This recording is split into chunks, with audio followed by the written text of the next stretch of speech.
o que é a justiça? Assim, por que a gente age de forma justa?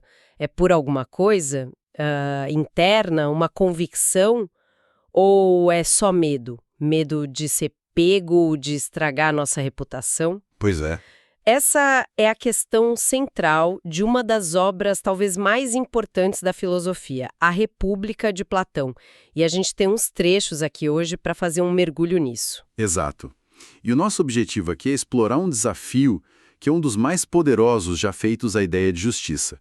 A gente não vai só resumir um conceito, mas desvendar um argumento que é super provocador. E que vem na forma de uma história, né? Exatamente, um experimento mental.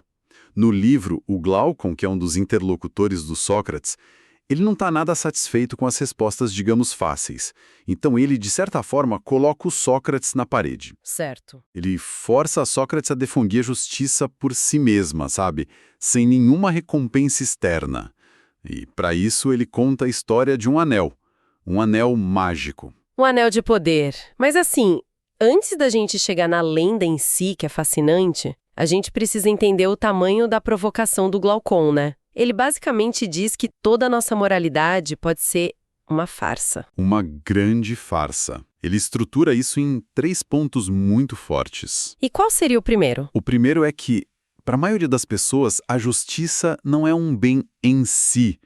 É mais um acordo, um mal menor. Como assim? A lógica é a seguinte: cometer injustiça é bom, é vantajoso, mas sofrer injustiça é muito, muito ruim. Como o mal de sofrer é bem maior que o bem de cometer, o pessoal que não é tão forte assim faz um pacto. Ah, tipo um contrato social. Isso, um contrato social por necessidade.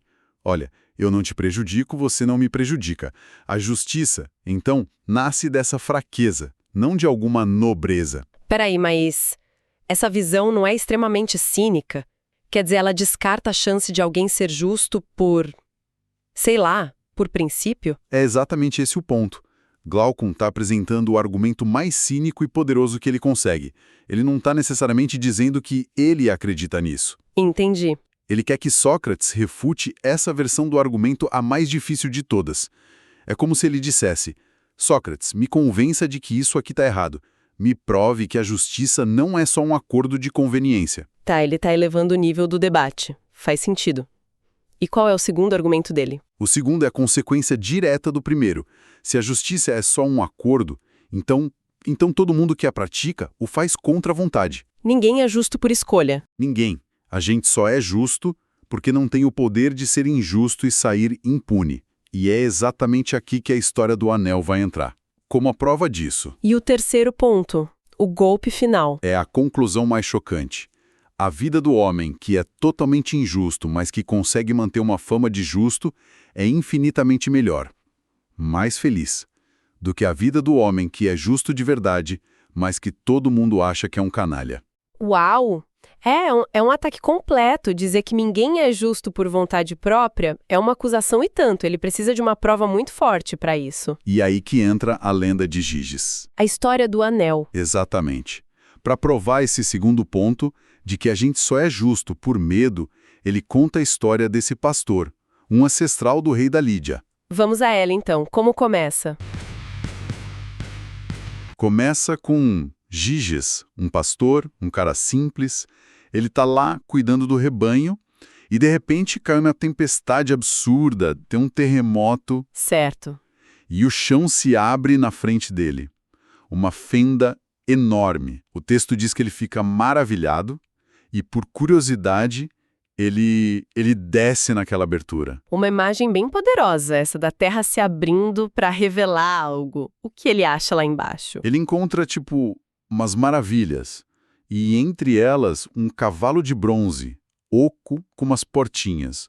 Uma coisa bem surreal. Um cavalo de bronze? É, a curiosidade fala mais alto de novo. Ele olha para dentro e vê uma coisa mais estranha ainda. Um cadáver, mas um corpo de tamanho sobre-humano, e esse corpo está nu, usando uma única coisa. O anel. Um anel de ouro num dos dedos. Que cena! É quase mitológico, né? E ele pega o anel, imagino. Sem pensar duas vezes. pega um anel do dedo do morto e sobe de volta. Vida que segue.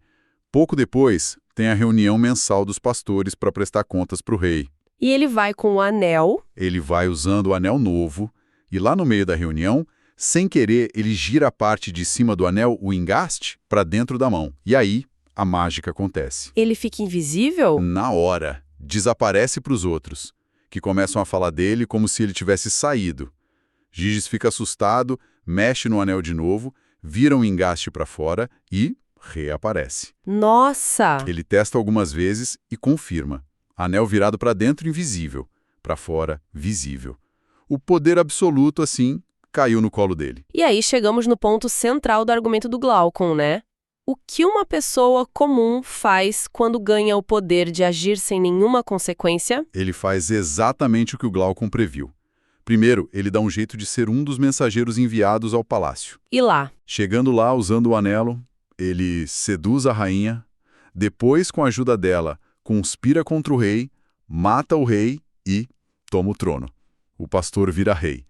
Tudo por causa do poder de não ser visto. É um exemplo perfeito para o argumento dele. Um homem comum, que a gente presume que era justo, se corrompe totalmente no segundo em que o medo da punição some. E aí Glaucon joga a pergunta, e se existissem 2 anéis desses? A gente dava um para um homem tido como super justo e outro para um homem injusto. O que aconteceria? Ele aposta que os dois fariam a mesma coisa. Exatamente. Ele diz que o homem bom, com o anel no dedo, ia começar a roubar o mercado, entrar na casa dos outros, dormir com quem quisesse, matar, enfim, iria agir como um deus. O caminho dele seria idêntico ao do injusto. É uma ideia muito desconfortável, porque nos faz perguntar se a gente conhece o caráter de alguém ou só o medo que a pessoa tem das consequências. Perfeito. O anel é a impunidade absoluta. Não é sobre magia, é sobre a ausência de fiscalização. É um teste de caráter no vácuo. E para o Glaucon, o resultado é óbvio. A natureza humana é egoísta. E a justiça seria só uma máscara. Uma máscara que cai na primeira chance. Certo. O anel é a ferramenta do teste. Mas ele leva isso ainda mais longe, né? Ele não se contenta com essa história, ele radicaliza o experimento mental. Sim, aqui fica ainda mais brutal. Ele diz, ok, vamos levar isso até o fim. E aí, ele nos pede para imaginar 2 retratos extremos. De um lado, o homem perfeitamente injusto. E como seria esse homem? Esse cara é um mestre da injustiça, um artista do crime. Ele comete as piores coisas, mas, ao mesmo tempo, ele tem que ter a melhor reputação possível. Ah, entendi. Ele é visto como um pilar da comunidade. Doa para caridade, fala com todo mundo. É um mestre em gerenciar a própria imagem. Se ele erra, ele conserta o erro sem ninguém o notar. Ele usa a riqueza que conseguiu com a injustiça para construir essa fachada de virtude. Isso é assustador, porque é muito crível. A gente consegue pensar em exemplos assim. Pessoas que constroem uma reputação impecável sobre uma base totalmente podre. Exato. Glaucon está tocando nessa ferida. A reputação pode ser fabricada. E esse homem, com sua fama de justo, tem tudo. Poder, riqueza, respeito, a melhor vida possível pelos padrões do mundo. Ok, esse é um extremo. E o outro? O homem perfeitamente justo. O outro é o oposto absoluto. Um homem nobre, simples, que, como diz um poeta que o Platão cita, não deseja parecer bom, mas ser bom. Certo. E para o teste funcionar, Glaucon insiste que a gente precisa tirar tudo dele. Não só as recompensas, mas a própria reputação de ser justo. Como assim, tirar a reputação? O mundo inteiro tem que achar que ele é um criminoso. Mesmo sendo o homem mais correto do mundo, ele tem que ser acusado das piores coisas. Só assim, diz Glaucon, a gente vai saber se ele ama a justiça por ela mesma ou pelas vantagens que ela traz. Exato.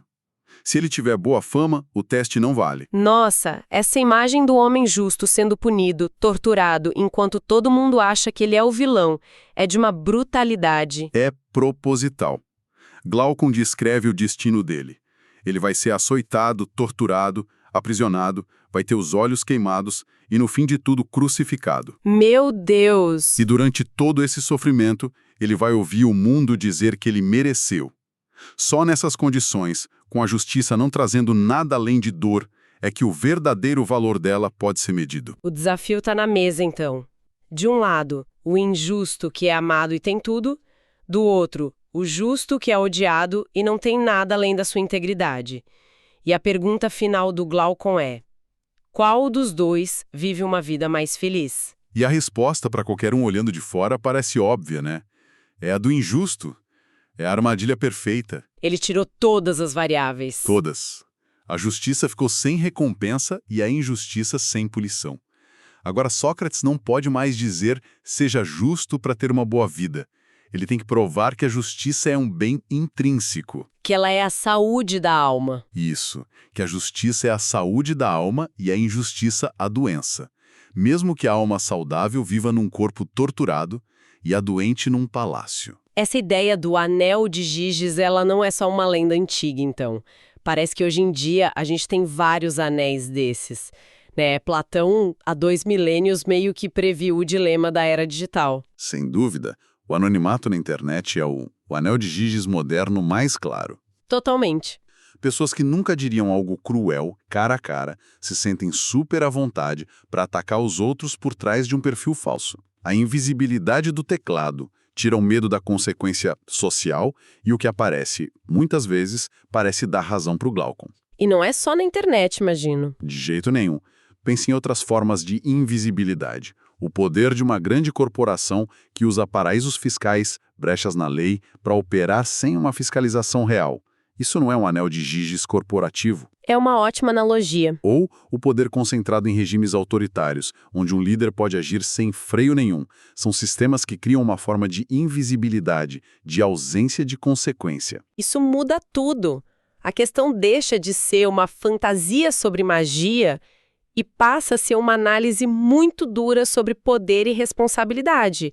Se a única coisa que impede alguém de fazer algo errado é o medo de ser pego, essa pessoa é realmente justa? Ou ela é só... Prudente. Prudente, exato. Essa é a pergunta que Platão deixa pra gente. A provocação do Glaucon nos força a encarar o fundamento da nossa própria moral. É só uma ferramenta social para manter a ordem? Ou é algo mais profundo, ligado à nossa harmonia interna? O resto de A República é a tentativa monumental de Sócrates de responder a isso. De argumentar que a justiça é a ordem da alma. Exato. E que o homem injusto, o tirano, é na verdade o mais miserável e escravo de todos, não importa quantos palácios ele tenha. Esse nosso mergulho nos deixa com o desafio do Glaucon ecoando bem forte. Uma história sobre um pastor e um anel que nos força a olhar para dentro e questionar a base das nossas ações. No fim, a questão não é sobre poder, mas sobre caráter, sobre quem a gente é quando ninguém está olhando. E isso leva a uma última reflexão, que vai além da filosofia antiga. A história nos convida a observar o nosso mundo. Se a tecnologia, se as estruturas de poder estão criando cada vez mais anéis de Giges, mais formas de agir sem ser visto ou responsabilizado, como é que a nossa bússola moral, tanto individual quanto a coletiva, está se comportando? O que a nossa conduta, quando nos sentimos invisíveis, revela sobre a verdadeira natureza da nossa justiça.